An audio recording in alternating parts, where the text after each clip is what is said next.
एक थी बुढ़िया। एक रोज वह वन में लकड़ियां लेने गई। वहां खरबूजे की कई बेलें फैली हुई थी। उसमें से एक खरबूजा ऐसा था जो पककर महक फैला रहा था। बुढ़िया के मुंह में पानी आ गया। उसने खरबूजा तोड़ा और घर ले आई। नहा धोकर वह खाने बैठी ही थी कि खरबूजा बोला, माता जी मुझे नहीं खाना, मैं तो आपका लल्ला हूँ। बुढ़िया सोच में पड़ गई। तभी खरबूजे में से एक बालक निकला। बुढ़िया ने उसका नाम राजा रख दिया। 2 रोज बाद बुढ़िया फिर वन में गई और एक दूसरा खरबूजा लाई।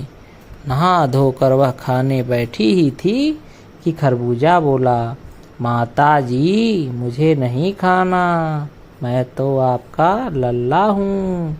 बुढ़िया सोच में पड़ गई। तभी खरबूजे में से एक बालक निकला। बुढ़िया ने उसका नाम रणवीर रख दिया। थोड़े दिनों बाद बुढ़िया फिर वन में गई। फिर एक बार वह बढ़िया खरबूजा तोड़ लाई। नहा धोकर वह जैसे ही खाने बैठी कि खरबूजा बोला, माता जी मुझे नहीं खाना, मैं तो आपका लल्ला हूँ। बुढ़िया सोच में पड़ गई।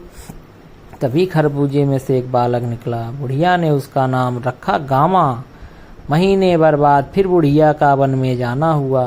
वहां से वह एक महकता हुआ खरबूजा ले आई। नहा धोकर वह जैसे ही खाने बैठी कि खरबूजे से आवाज उठी, माता जी मुझे मत खाना, मैं तो आपका लल्ला हूँ। बुढ़िया सोच में पड़ गई। तभी खरबूजे में से एक सुंदर बालक निकला। बुढ़िया ने उसका नाम सूरवीर रख दिया। अब खरबूजे का मौसम खत्म होने वाला था। बुढ़िया ने सोचा एक बार और कोशिश कर लूं, शायद कोई मीठा खरबूजा मिल जाए।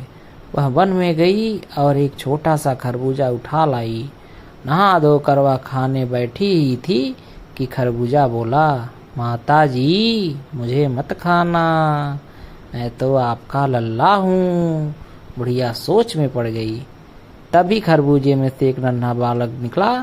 बुढ़िया ने उसका नाम छुटका रख दिया। ये 5 बेटे दिन दूना रात चौगुना बढ़ने लगे। देखते देखते लंबे तगड़े जवान बन गए। एक रोज बुढ़िया वन में फूल चुनने गई। वहां उसे एक शेर मिला। वह बोला, बुढ़िया हम हैं जंगल के राजा, हम तुम्हें खाएंगे। बुढ़िया ने कहा, महाराज आप मुझे कैसे खा सकते हैं, आप तो मेरे भाई लगते हैं। अगर आप मुझे खा जाएंगे तो आपके भांजे अनाथ नहीं हो जाएंगे। धूर्त शेर ने मन ही मन सोचा, इस दुबली पतली बुढ़िया को खाने से बेहतर यही होगा कि मैं भांजों सहित इसको खाऊं। उसने कहा, हम कैसे मान लें कि हमारे भांजे भी हैं, इसलिए हम अपनी तसल्ली के लिए कल शाम को तुम्हारे घर तशरीफ लाएंगे। सारे भांजों को खिला पिलाकर तैयार रखना। बुढ़िया बोली, जी महाराज। घर आकर उसने बेटों को सारी बात बताई और सावधान कर दिया। दूसरे रोज शाम के वक्त शेर आया। भांजों ने मिलकर मामा का स्वागत किया।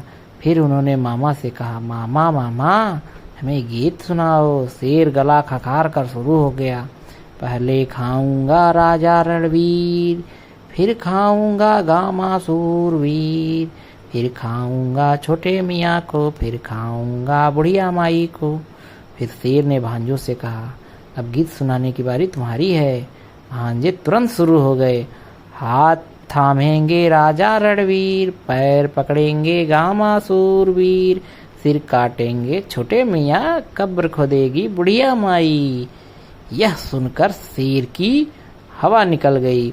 दुम दबाकर वह ऐसा भागा कि इस ओर पलटकर भी नहीं देखा।